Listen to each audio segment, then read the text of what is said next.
Eh bien, bonsoir à tous.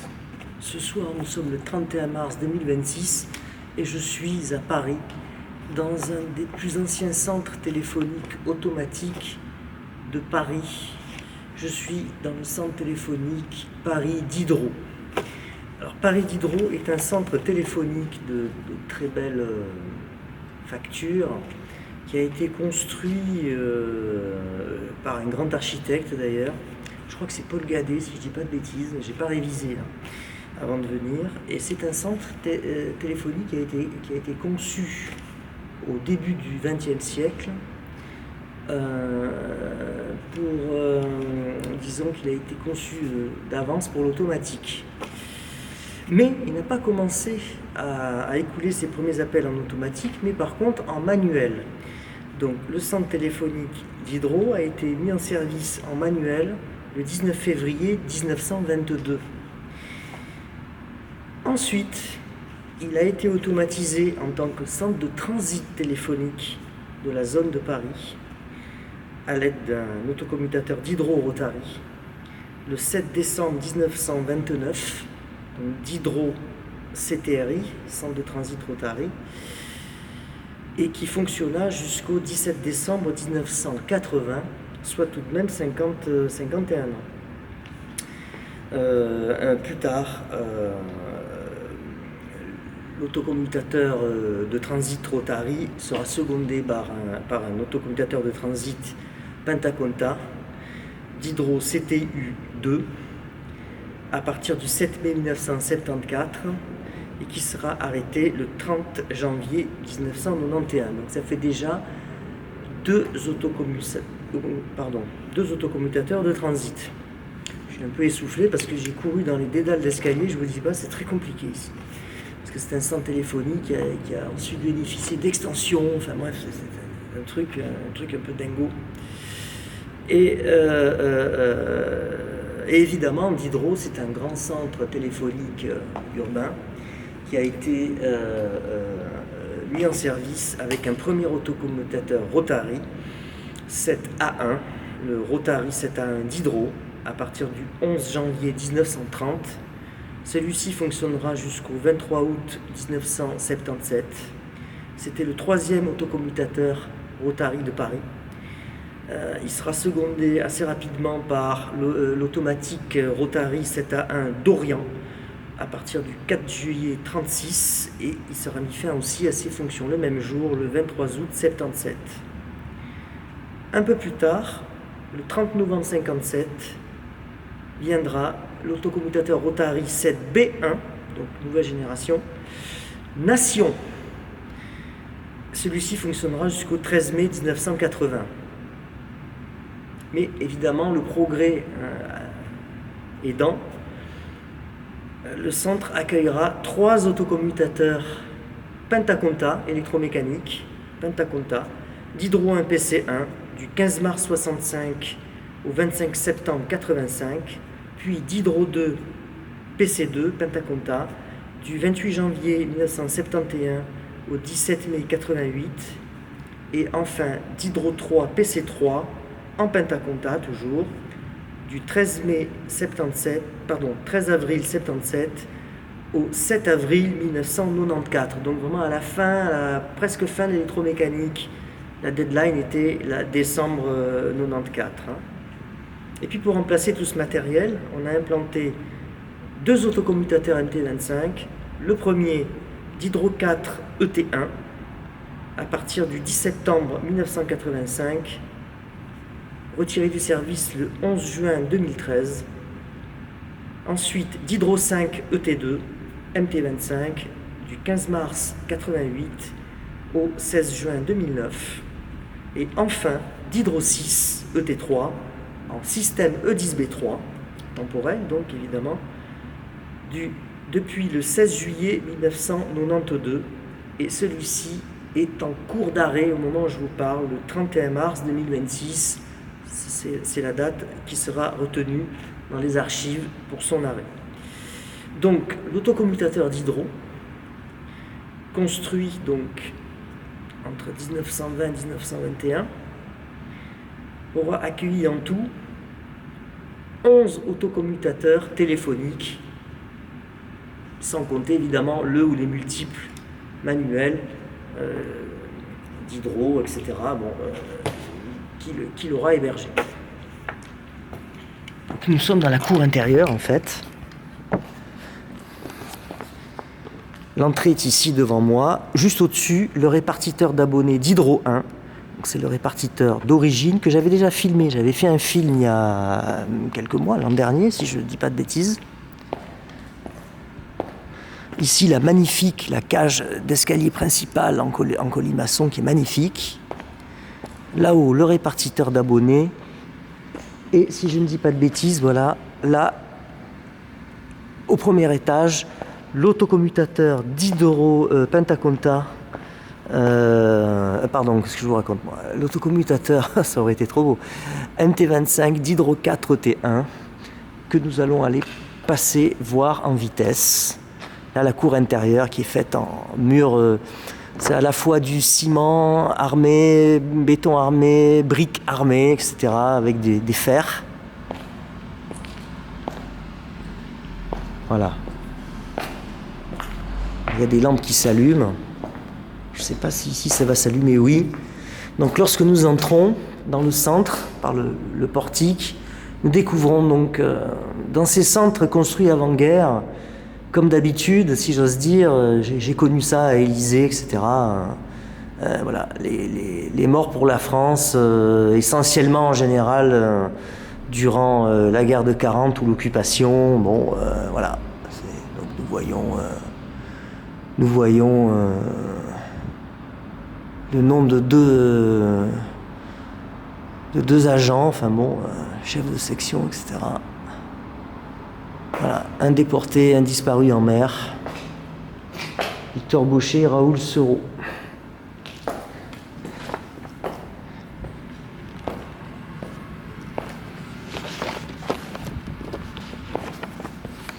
Donc la mise en service, en exploitation, date du 19 février 1922. Donc bon, il y a quand même plus d'un siècle maintenant.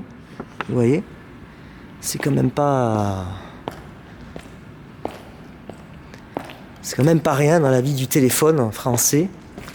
Et ce soir, nous éteignons un autocommutateur de plus, si j'ose dire. Voilà, bon, c'est un peu triste. Moi, je trouve ça un petit peu triste, mais bon, que voulez-vous ? Il en est ainsi. Alors, je vais vous montrer de suite, puisque nous sommes à côté. Je ne vous l'avais pas montré l'autre jour. Alors, c'est mon collègue qui dirige toute l'opération qui est installée au répartiteur, qui dirige tout du répartiteur d'Hydro 1. Et là, nous allons aller voir le répartiteur d'Hydro 2, parce que nous l'avons jamais vu, d'ailleurs, je ne vous l'ai pas montré. C'est dans l'extension des années 70, 72 par là. Et franchement, bon, voilà, c'est assez exigu, disons, enfin. Donc c'est d'Hydro 2, répartiteur d'Hydro 2. Là, il y a une entrée, bon, enfin, comme une porte de garage, enfin. Je pense que c'était un ancien garage qui a été reconverti à un moment donné. Ici, nous sommes du côté des transports, donc des têtes verticales. Il est quand même assez grand. Alors, je crois qu'il y a 4 modules ici, avec des têtes à vis, des têtes Tuileries. Je ne sais pas s'il y a des MFA par contre. Les têtes à vis, c'est quand même assez chiant, mais bon, bref. C'est des modèles des années 60 d'ailleurs. Là, nous sommes au centre-côté, réglette horizontale, pour les abonnés, la DSL, les filtres, voilà. Les CSN, évidemment, vous voyez, ici, regardez. Je prends une réglette d'Hydro 6 AB96. Bon, ça fait flou, là, mais bon. Voilà. Voilà. Là, c'est mieux, c'est un peu plus... Donc tout ça va être renommé, parce que l'autocommutateur d'Hydro 6 est arrêté, est en cours d'arrêt. Il faut changer les étiquettes après, il faut muter les MIC comme à chaque fois, c'est toujours les mêmes opérations. Alors ce qu'il faut savoir, c'est que déjà à Voltaire, il n'y a plus d'autocommutateur. Donc il y a des unités déjà déportées aux centrales Voltaire qui dépendent, je crois qu'il y en a deux CSN à Voltaire, et il y en a bien 4 ou 5 dans le centre téléphonique de Masséna aussi, qui ne compte plus d'autocommutateurs en service, et qui dépendaient, les abonnés dépendent entièrement de Diderot 6, donc dans ce centre même. Et ce soir, pour ne pas que les abonnés se retrouvent orphelins, eh bien, il faut les basculer sur un autre autocommutateur de Paris. Il s'agit de Turbigo 5, si je ne dis pas de bêtises.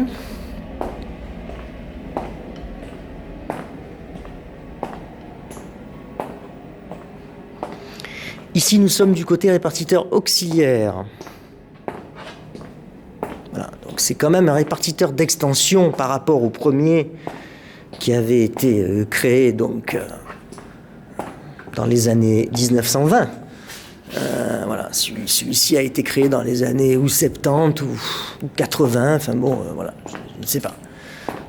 C'est dans ces eaux-là de toute manière. Hein. Voilà, répartiteur d'Hydro 2.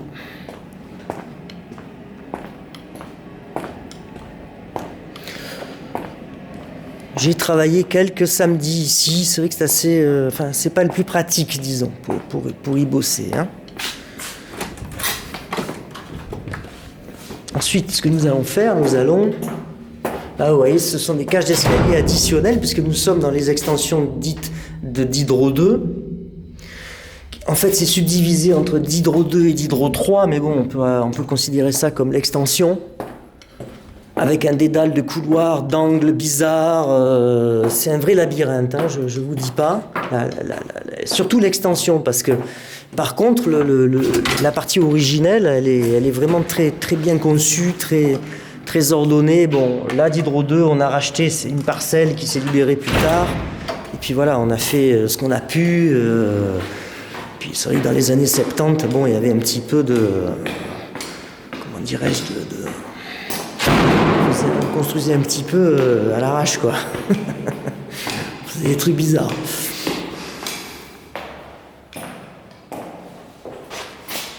Alors, attendez, je ne veux pas me planter.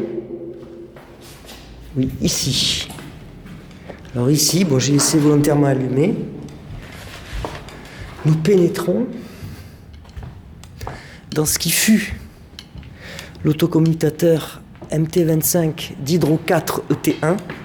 Il est aujourd'hui entièrement à l'arrêt. Il n'y a plus aucune, même les CSN, les URA 2G, il n'y a plus une seule qui tourne ici. Donc j'avais déjà fait des photographies. Alors on peut remarquer aussi les voûtes en béton, mais bon, c'est très bien fait. Tous ces étages qui ont été bricolés après coup dans les années 80, bon, abritaient des rotaries jadis, quoi. Bon, c'est des trucs... ça permettait de caler des très grosses machines, etc. Là, on voit beaucoup de choses qui sont partiellement démontées. Bon, dans quelques temps, à mon avis, tout ça se partira à la casse. Hein. Ça aurait dû déjà partir depuis bien longtemps, quand même, vu l'état de... On va aller voir un peu par là. Bon, l'éclairage est très défaillant, hein, il faut le comprendre. On fait ce qu'on peut avec ce qui reste. Hein. Ce sont des salles qui sont de toute manière à terme condamnées. Hein. Donc là, nous retombons devant les calculateurs A et B. Bon, je pense que ceux qui suivent ma chaîne connaissent déjà assez... commencent à connaître les systèmes MT25.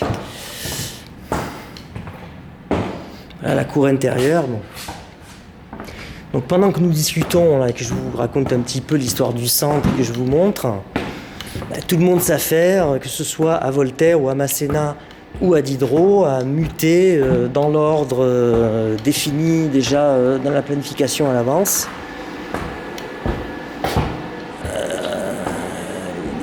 Les différentes unités de raccordement d'abonnés. Donc ici, nous retombons dans le répartiteur Diderot 1, dont j'avais fait une vidéo sympa l'année dernière. Là, autrefois se tenaient effectivement les bureaux des agents. Et ici, on y a prélevé une partie de l'autocommutateur d'Hydro 6, une partie des unités de raccordement d'abonnés, les CSN.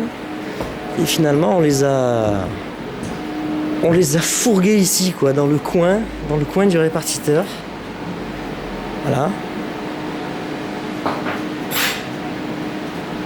La Turbigo 5, c'est bien ça, c'est ce que je vous avais dit. Donc là-bas, je vais passer en coup de vent, on va pas les déranger, hein. Devant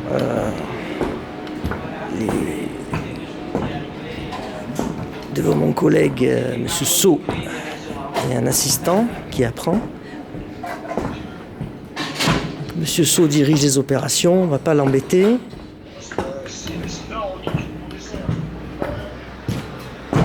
On va passer au milieu du répartiteur.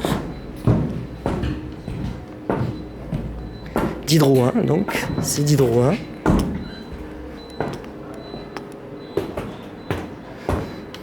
Donc ici, nous avons un collègue qui est en train de... Nous avons deux collègues à gauche, qui s'affairent à changer les étiquettes le plus vite possible. Il y en a beaucoup, un peu dans tous les sens. Et à ma droite, un technicien des transmissions qui lui mute les liaisons numériques métalliques MIC. Et oui, parce que lorsqu'on mute, il y a des... C'est pas juste on appuie sur un bouton pour muter, hein. Il faut aussi rerouter matériellement le parcours. Ce sont des machines qui sont quand même assez anciennes. Il faut comprendre que, voilà, on n'est pas dans les années 2020 là. On est dans des technologies du début des années 90. Hein.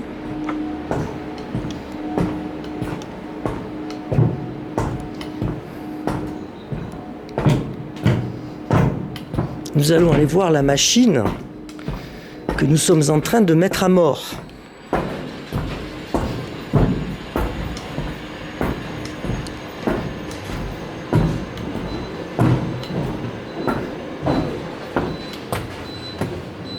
Bon, pour circuler plus facilement, nous avons calé quelques portes.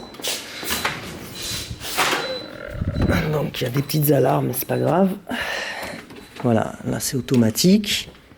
Donc là nous sommes dans une autre partie de d'Hydro 1, du central d'origine.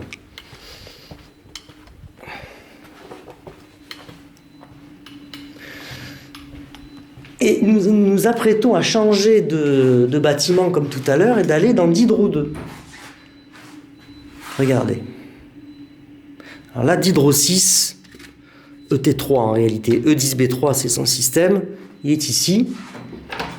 Et là, dès que je passe ici, hop, nous passons dans d'Hydro 2, dans l'extension du centre. Et ici, vous pouvez voir, donc nous sommes dans un couloir, hein, bon. Mais nous pouvons voir ici une partie de la façade du centre d'origine, donc d'Hydro 1, d'Hydro, c'est-à-dire qui s'est retrouvé emmuré, quoi, qui s'est retrouvé enfermé, enfin bon, voilà, qui n'est plus exposé, disons, à la pluie, aux intempéries, elle est protégée. Bon, on y a collé aussi, comme on dit, une rambarde, là, une rampe. Et ici, nous rentrons dans le Saint des Saints, si j'ose dire, enfin... Il faut se remettre aussi dans la configuration des années 90, quand on a construit d'Hydro 6, qui était un gros autocommutateur E10B3 de belle taille. Voilà, déjà regardons le nombre de bonbonnes qu'il y a, bonbonnes d'azote pour le protéger. Donc là, il y en a 15, 30.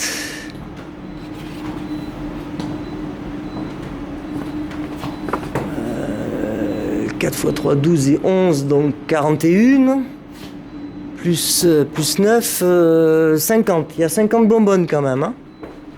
Voilà, nous découvrons la documentation d'origine de l'E10B3, qui avait été livrée sous forme de classeur. Alors, dedans, c'est des interactions logicielles, enfin, c'est des trucs, bon, bref, complètement illisibles, malheureusement. Je me souviens, il y a quelques années, dans les années 2016-17, j'avais trouvé des documents ici, qui étaient intéressants et qui ont été archivés depuis, ou chez moi aux archives, parce qu'à cette époque je ne travaillais pas aux archives. Hein. Bon, tôt ou tard, ça se retrouvera aux archives, logiquement. Hein. J'ai pu travailler avec des documents que j'ai trouvés ici et ailleurs.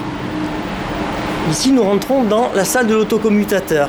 Alors, l'autocommutateur, il faut savoir qu'il est grand, mais déjà, il a été partiellement dépecé. C'est que, comme je vous expliquais, une partie des CSN a été prélevée.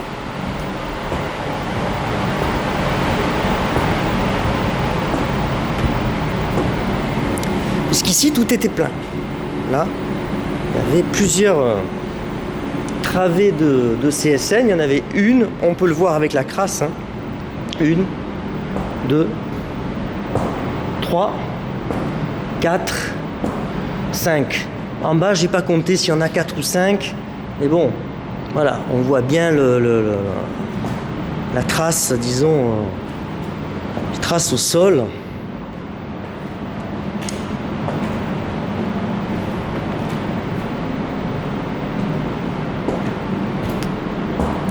Donc tout ça, ce sont des unités de raccordement d'abonnés. Ici même, on voit bien qu'il y en a une qui a été sectionnée, bon, un petit peu à l'arrache, on va dire.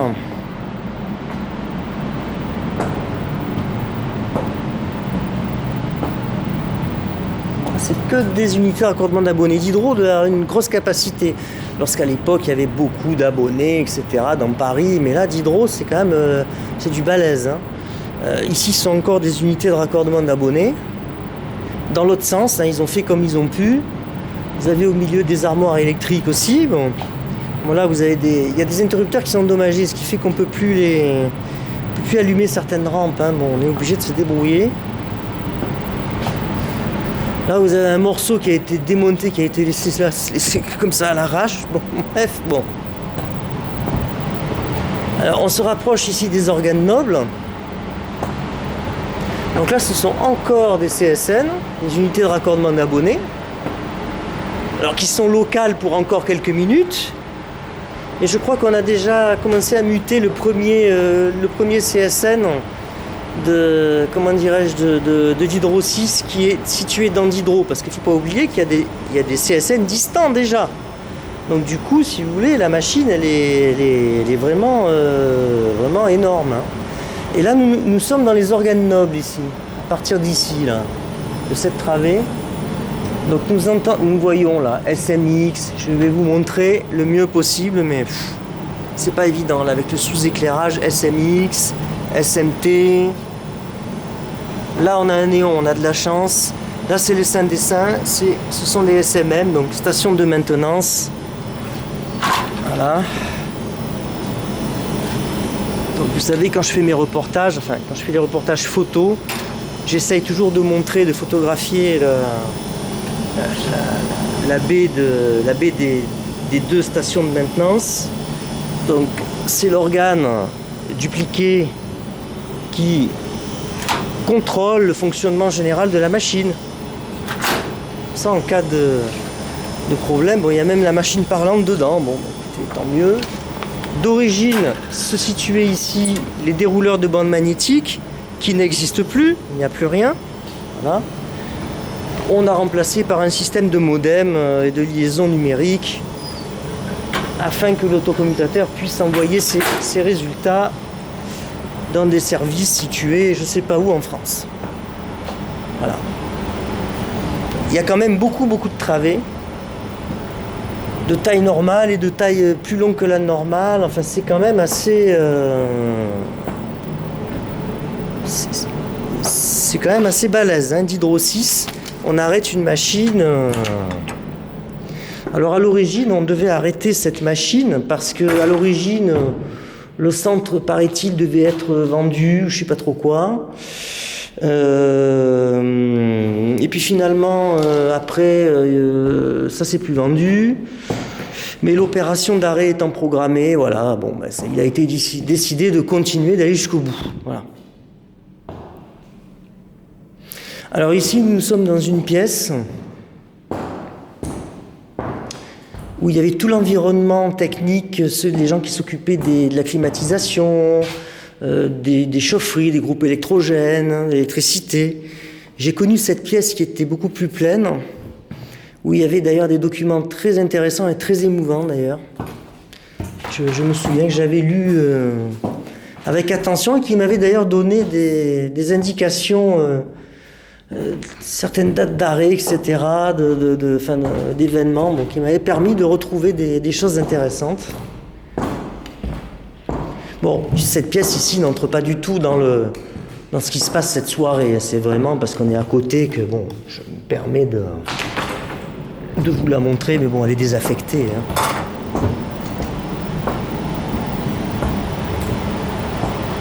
Donc à partir de ce soir, on va dire vers 1h du matin, si tout va bien, l'autocommutateur aura cessé de fonctionner. Il tournera à vide. Il sera vraiment mis hors tension d'ici 1 mois. C'est ce qui est prévu.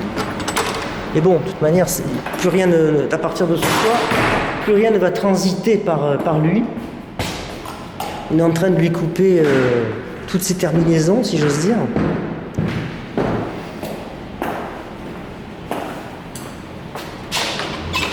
Ici, la climatisation de l'E10 B3,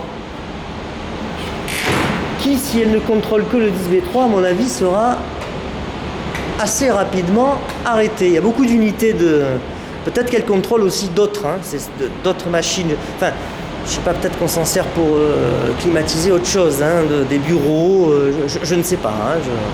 Là, voilà, nous avons une unité de traitement d'air qui fonctionne. Une deuxième unité. Je sais pas si elle fonctionne, celle-là, par contre. Une troisième.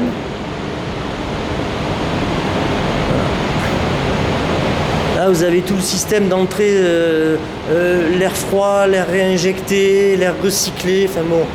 Je m'y connais pas assez en traitement de l'air pour vous raconter tout ça, mais il y a un système d'échangeurs, de mélangeurs, de brasseurs, c'est des trucs, c'est des gros trucs. Les filtres, il faut aussi filtrer l'air. Il n'y a plus rien, ils ont fait le ménage comme on dit. Alors, je vais en profiter, je vais éteindre parce que il y a quelque chose qui ne s'éteint pas effectivement ici. C'est un autre secours, je pense.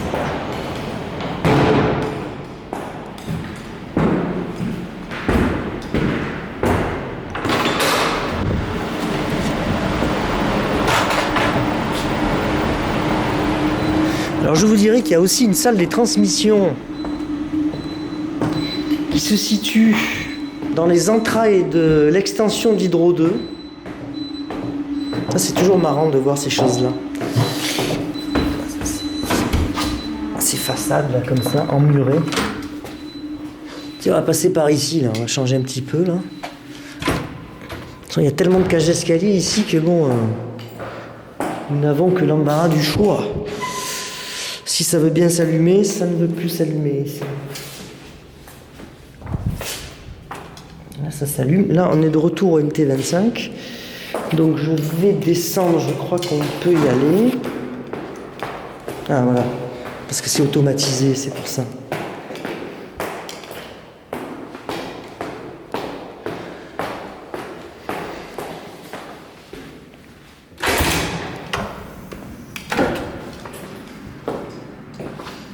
Ici, voilà, on refait un petit tour par la cour. Alors, il pleuviote ce soir. Voilà, bon. C'est vrai que c'est une belle cour, honnêtement.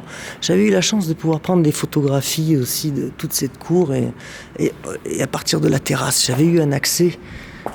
C'était pas bien fermé à une époque et j'avais pu aller faire des photos sympas qui ont été évidemment versées aux archives.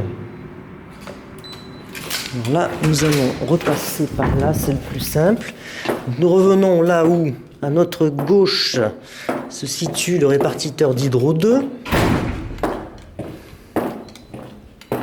Où tout à l'heure, les confrères vont aller aussi changer les étiquettes. Ils s'occupent d'abord de l'Hydro 1.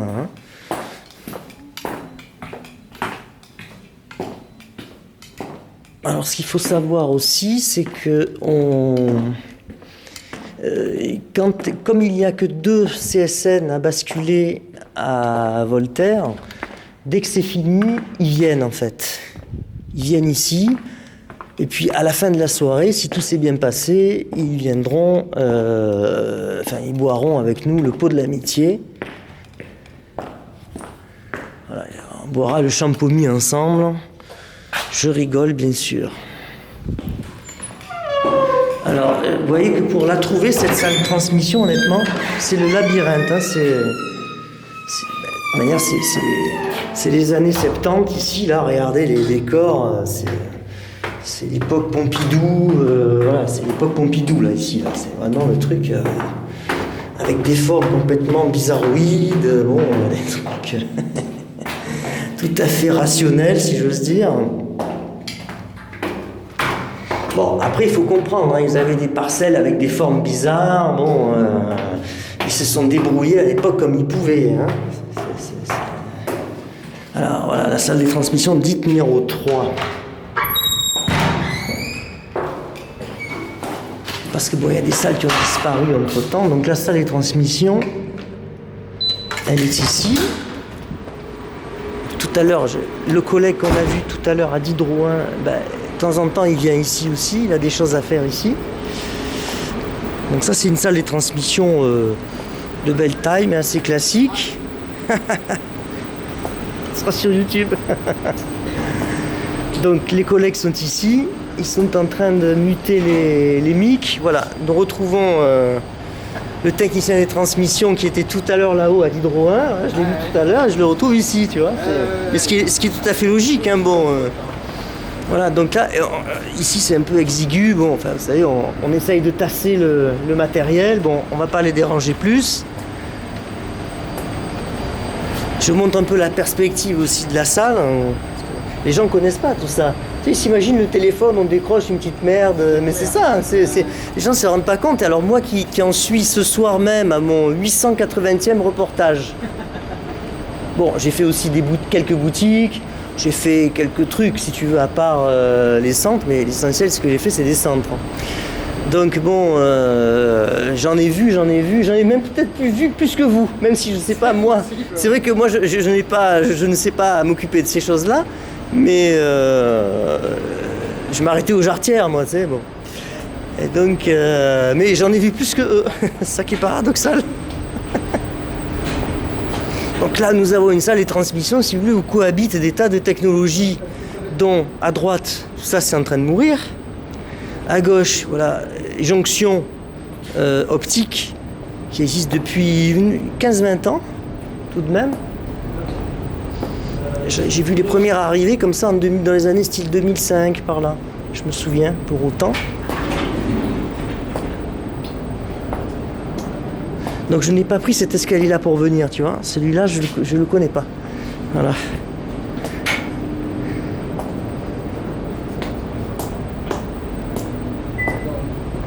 Alors là, nous avons... Alors ça, je ne sais pas trop ce que c'est. Bon, là, ce sont des jonctions de transmission. Hein. Là, est-ce que c'est du FTTH? Je ne sais pas. Je vais essayer de regarder, mais... Je sais pas. Parce que des fois, il y a des choses qui ressemblent à du FTTH d'abonnés, mais c'est pas du FTTH d'abonnés. Il y a des petits pièges des fois. À ma droite, là, par exemple, des baies d'énergie basse tension. D'ailleurs, pour les programmer, les contrôler et les tester, il faut utiliser des vieux Minitel. Voilà. C'est extraordinaire, mais c'est vrai. Là, vous avez des amplis de différentes natures. Bon, comme je vous l'explique, plusieurs générations. Là, vous avez des choses qui sont totalement désinvesties, qui sont totalement terminées. Après, au milieu, vous avez des trucs qui sont en service, qui sont plus récents, ça se voit au design.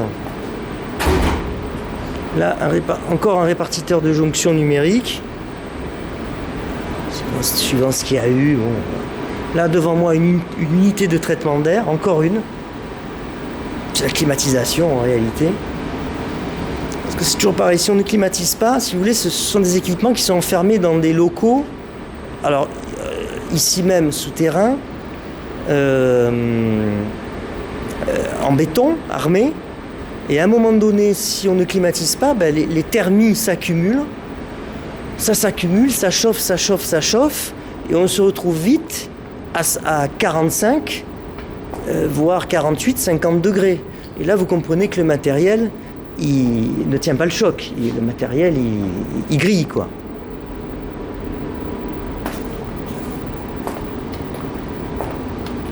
Donc il est nécessaire, pour que les thermis puissent s'évacuer, surtout en sous-sol lorsqu'il n'y a pas de fenêtre, si j'ose dire, il faut se débrouiller, il faut évacuer tout ça, quoi. Alors, la cage d'escalier par laquelle nous sommes arrivés, c'est celle-ci. Mais après tout, soyons fous, essayons de nous promener. Il y a beaucoup de choses qui sont à l'abandon aussi, il ne faut pas croire. Il y a des pièces vides. Là, je vois écrit local batterie. Bon, on va voir. Ouais. C'est pas trop. L'éclairage ici, je sais pas où il est. Ah voilà. Je sais pas trop ce que c'est que ça. Ce sont des équipements électriques. Il y a peut-être des batteries dedans, des onduleurs, des choses comme ça.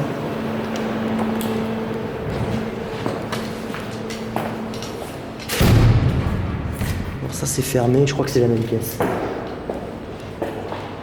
Alors là, un palan assez inhabituel, mais bon.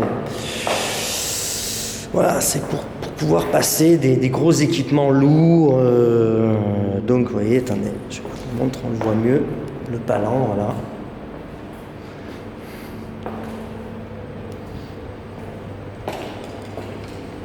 Alors, on est dans le monde du technique.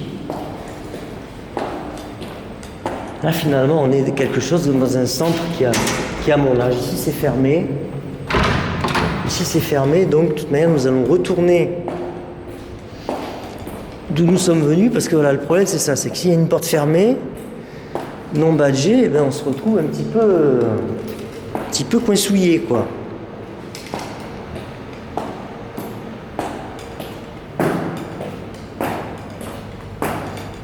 Donc, la salle des transmissions. Bon, ici, nous allons remonter l'escalier. L'ascenseur est inopérant. Ah, allez, soyons fous, essayons de descendre encore. Parce qu'il y a encore un sous-sol là-bas dessous. Donc tout dépend où ça va nous amener. Oh là là là.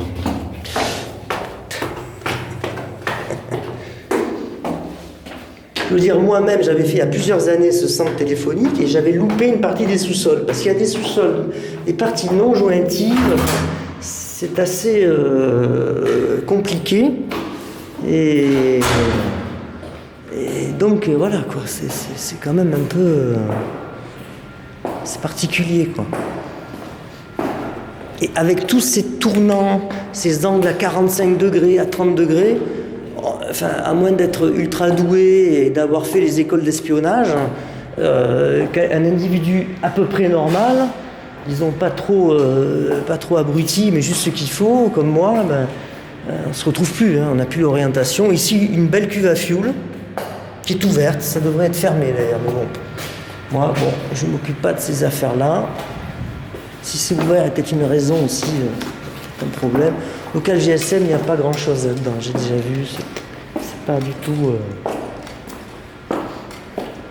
Ça, je crois que c'est à l'abandon, ça.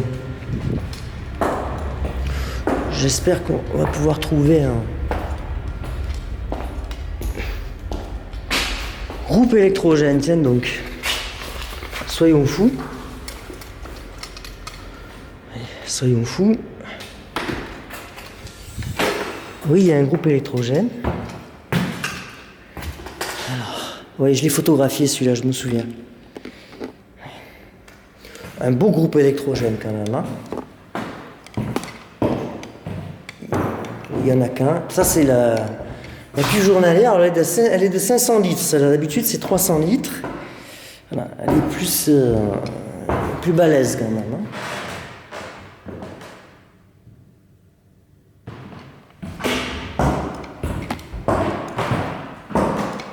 Voilà.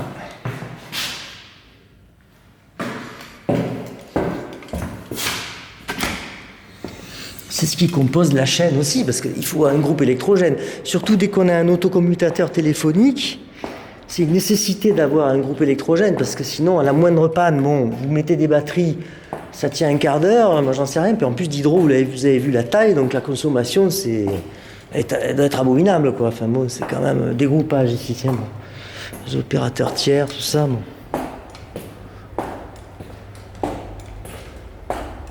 Il y a différentes pièces, des trucs.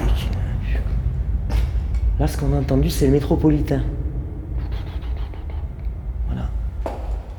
Ouais. Et oui, parce qu'on n'est pas loin du métro, là. Hein. Donc là, par contre, oui, tout à l'heure aussi, je me suis retrouvé un peu dans le cul-de-sac. Je ne sais plus par où j'étais arrivé la première fois. Je crois qu'il existe une autre cage d'escalier. Oui. Bon, c'est une autre cage d'escalier. Hein. Mais bon, nous allons l'utiliser pour remonter parce que... Là,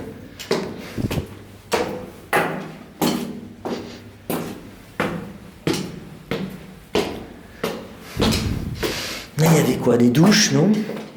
Non, un lavabo. Un lavabo en porcelaine. Hein. On revient au -1, mais là on ne peut pas rentrer, vous voyez. Parce qu'il y a certaines parties qui ont été condamnées, et donc du coup, si on ne prend pas la bonne cage d'escalier après, on ne peut pas remonter, on ne peut pas retomber sur la fameuse salle des transmissions où je vous ai amené. Alors là, je vous dis pas, il faut tous taper à pied. Heureusement qu'on a été manger au restaurant avant de commencer l'opération, parce que non, ce sont des placards à la noix, ça.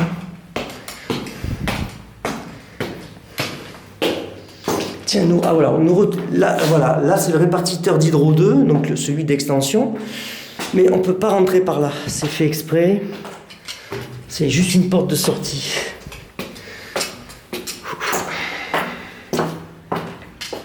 Alors j'espère que je peux ressortir, que je ne me suis pas enfermé. Je sais pas. Putain, porte sous alarme, ça m'emmerde. Bon, écoute, on va essayer de remonter par là. Vous voyez, c'est l'aventure parce que... Bon, enfin, c'est pas que... Hein. Putain. Alors ça, c'est quoi, ça?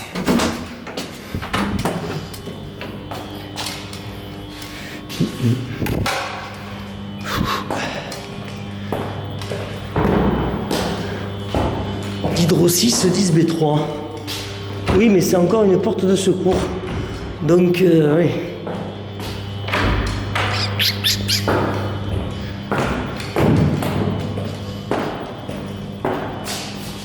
Attends, j'essaye par là.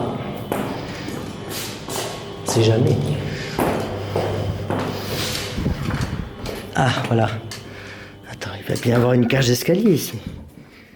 Local technique, oui. Putain, je suis dans des endroits là. Bon, ça va, on va y arriver là.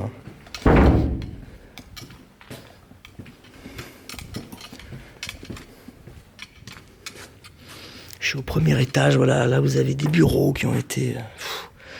tout ça c'est vide. J'ai connu, il y avait des effectifs, il y avait des bureaux, c'était... Je pense qu'il faut sortir par ici. Ben tiens. Je crois qu'on revient sur la bonne cage d'escalier. Je dirais. Attends, on était en hauteur, donc je pense que non. Il faut descendre.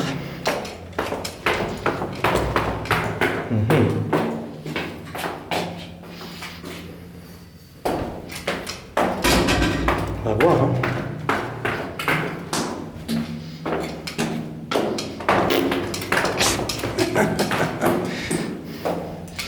J'arrivais à sortir de ce centre pour publier le film. Ah ça, c'est Star Trek là, hein. C'est Cosmos 99. Hein.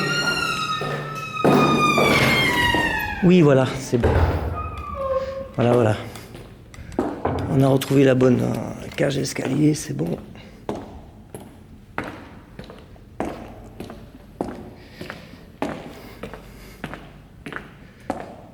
Sortie. Oui.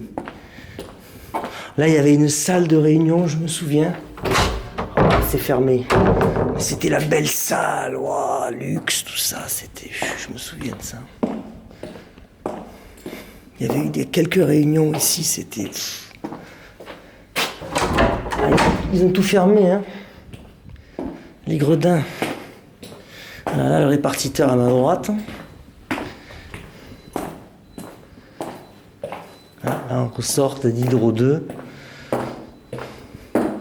Ça fait toujours plaisir de sortir pas séché comme une momie d'Hydro 2. Parce que là, il t'arrive un malheur dans d'Hydro 2, mais on te retrouve peut-être de 6 mois plus tard. Hein. C'est le truc, on te retrouve complètement lyophilisé. Hein. C'est quand même assez... C'est assez particulier, quoi. Voilà. Bien. Bon, après, il y a un tas d'étages inoccupés. Alors, il y a des endroits où ils ont remis quelques bureaux de tertiaire pour 1 an ou 2. Bon, enfin, bon, voilà. C'est un petit peu le... Ouais. C'est quand même quelque chose, hein. Des centres comme ça. Hein. Donc c'est quelque chose qui a été mis en projet puis en construction pas longtemps après la Première Guerre mondiale, quand on y pense. C'est quand même fou, quoi. Alors ici à l'arrière, donc là on va retomber dans le Diderot 2.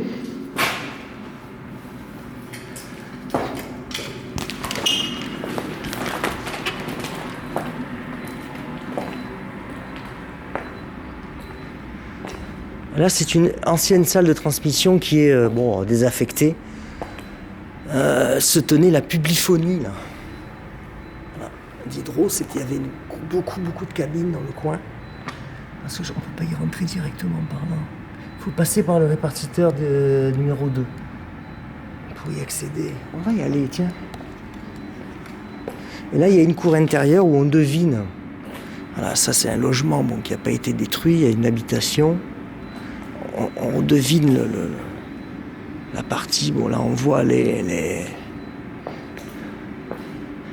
préfabriqué, enfin bon, d'époque, hein, d'il y a une 50aine d'années, enfin 50 et quelques maintenant. Donc ça a été construit. J'ai retrouvé des photos dans je sais plus dans quel centre.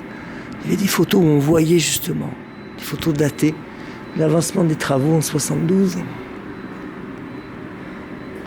C'était quelque chose d'émouvant. Je les ai versés aux archives, naturellement. C'est quand même quelque chose. Ça, c'est pour couper le vent, ça. Pas que ça fasse des... On va aller voir cette salle trans qui est vraiment... qui est désaffectée, hein, enfin, ou alors...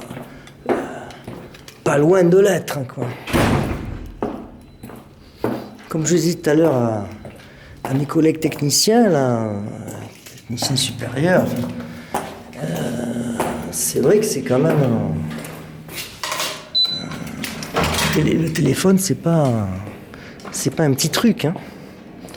Bah tiens, je vais retrouver je pense, un membre de l'équipe qui est en train maintenant aussi, après s'être occupé de Diderot 1, du répartiteur numéro 1, s'occupe des étiquettes au répartiteur numéro 2.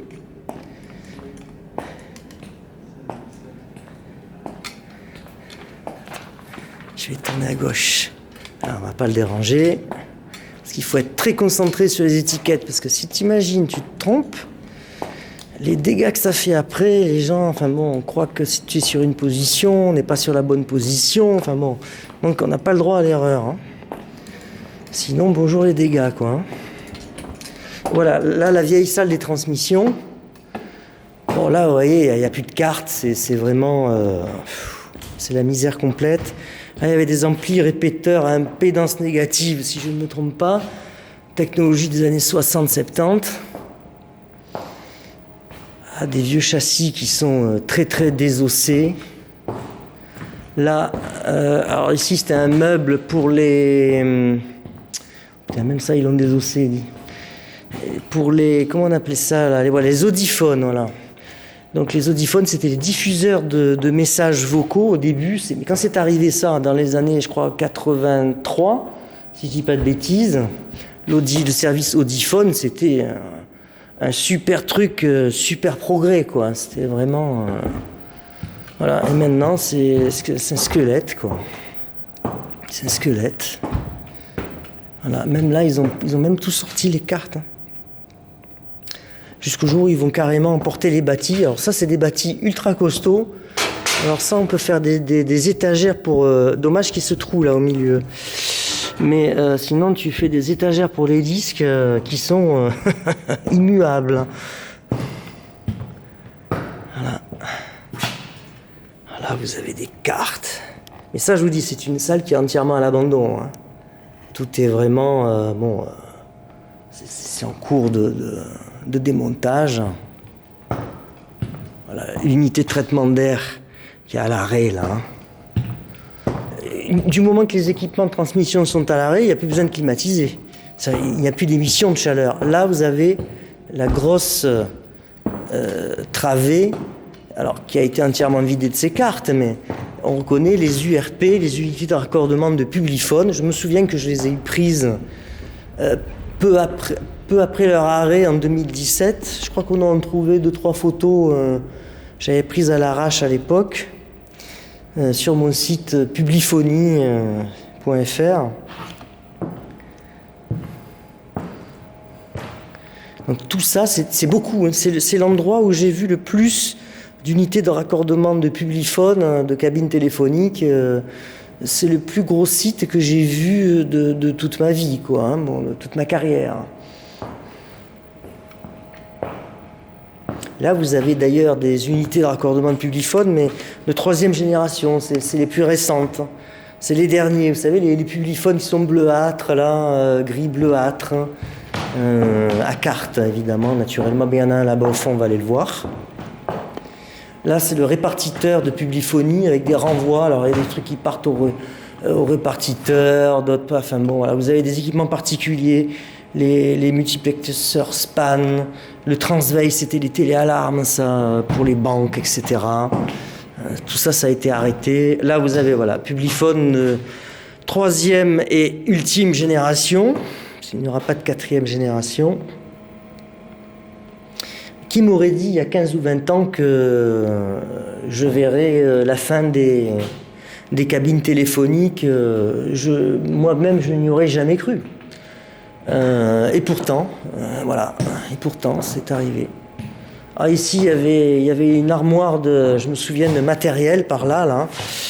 Il y avait un technicien dont j'oublie toujours le nom, mais son surnom c'était Lucky Luke, on l'appelait. Je ne sais pas ce qu'il est devenu. Et Lucky Luke s'occupait des cabines, c'était... Bon, après, il allait s'occuper des lignes normales, mais pendant très longtemps, il s'occupait des cabines. C'était spécialiste des cabines, mais j'en ai connu bien d'autres aussi, qui sont partis à la retraite. Voilà. Et nous allons repasser par le... Donc c'est vraiment une vidéo totalement improvisée. Je suis allé rechercher l'historique du centre quand j'étais dans la voiture parce que j'avais du temps à tuer avec les autocommutateurs. Et bon, je pensais pas faire une telle vidéo. Bon, la vidéo approche l'heure. Hein. La batterie tient, mais enfin, commence à faiblir là. Hein. Donc nous allons quitter l'Hydro 2. Nous laissons le technicien continuer son ouvrage dans le calme. Parce que dans les télécommunications, il faut du calme et de la tranquillité pour pouvoir travailler correctement. Parce que si on commence à être emmerdé par la hiérarchie pour rien, ou dérangé, voilà, bon, pour n'importe quoi, eh bien, c'est là qu'on commet les erreurs. Il faut être concentré et travailler, agir en confiance. Là, vous avez des toilettes, voilà, des choses un peu...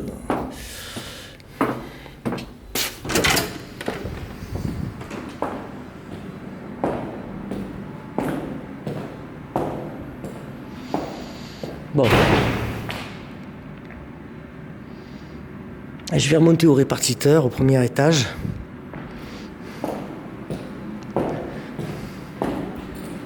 Alors j'aime bien passer par l'autocommutateur MT25 que j'ai vu jadis en fonctionnement. Celui-ci, je l'ai vu en fonctionnement. Je me souviens.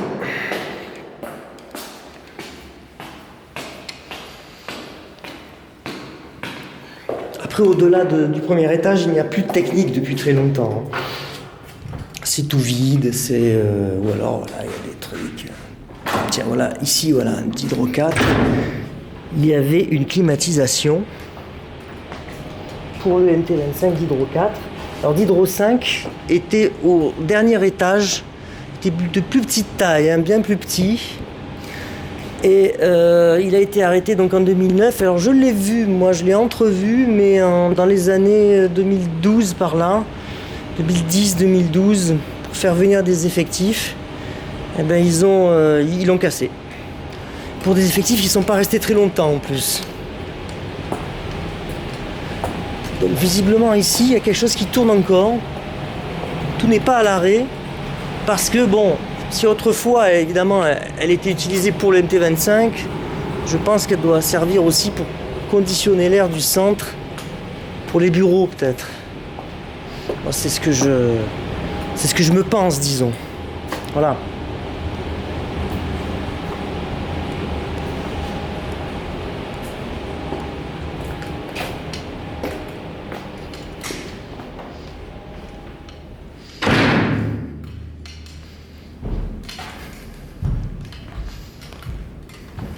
Salle de réunion, mais en fait c'était la salle de supervision de d'Hydro 4 qui a été ensuite moquettée et reconvertie. Voilà, là. Le pauvre MT25 qui valait des fortunes, des dizaines de millions de francs dans les années 80, vous vous rendez compte? 85 si je dis pas de bêtises, c'est ça qu'il a été mis en service. Donc il y a 40 ans quoi, 41 ans. C'est quand même pas rien quoi.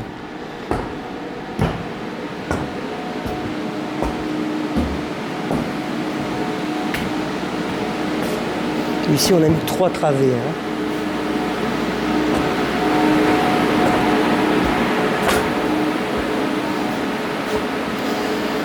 Voilà, des CSN ouverts, parce que bon, ce sont ceux-là qui sont en cours de transfert.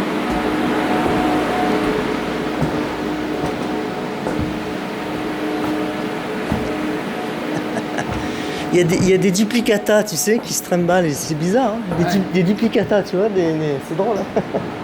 Je te trouve en bas, je te trouve en haut, je te trouve en haut. Tu sais, c'est bizarre. Hein.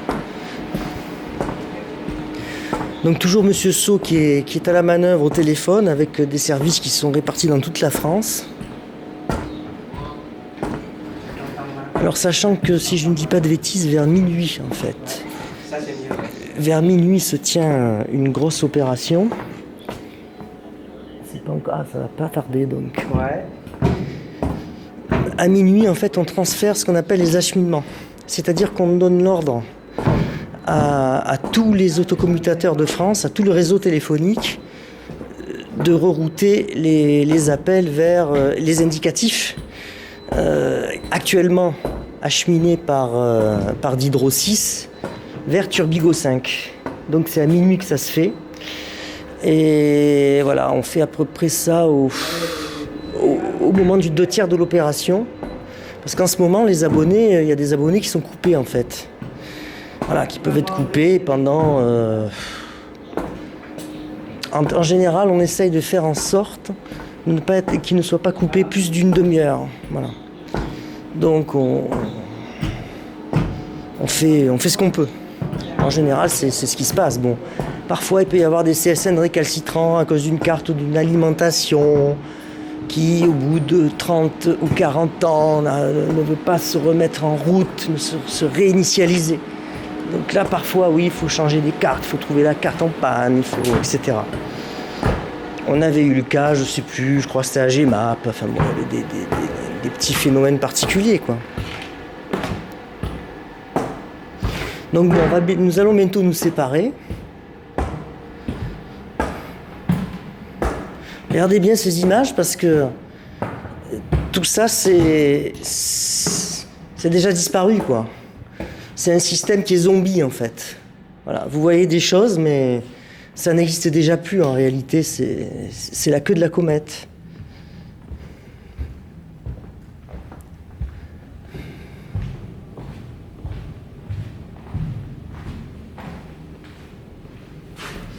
Allez, je vais finir sur des belles images quand même. De la cour intérieure, moi je ne m'en lasse pas, à la vérité. Parce que bon, c'était ça la France autrefois, on faisait du fonctionnel technique, mais il fallait faire du beau et à la fois du solide, avec de la beauté aussi. C'était pas purement fonctionnel et instantané, il fallait que les choses durent, soient de belles factures. C'était ça qui distinguait d'ailleurs dans toute l'Europe et dans le monde entier, qui nous distinguait de beaucoup de pays, quoi. Donc bon, enfin tout ça, les gens ont à peu près oublié, mais bon, après, voilà. Donc je remets un petit peu les choses un peu en ordre. Bon, oui, la batterie commence à souffrir.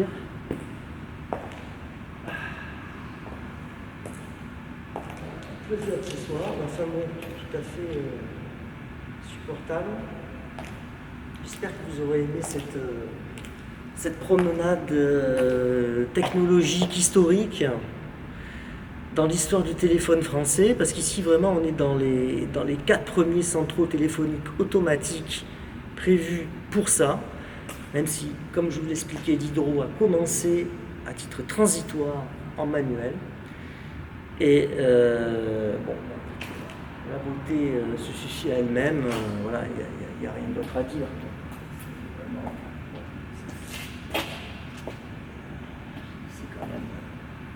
C'est quand même assez extraordinaire.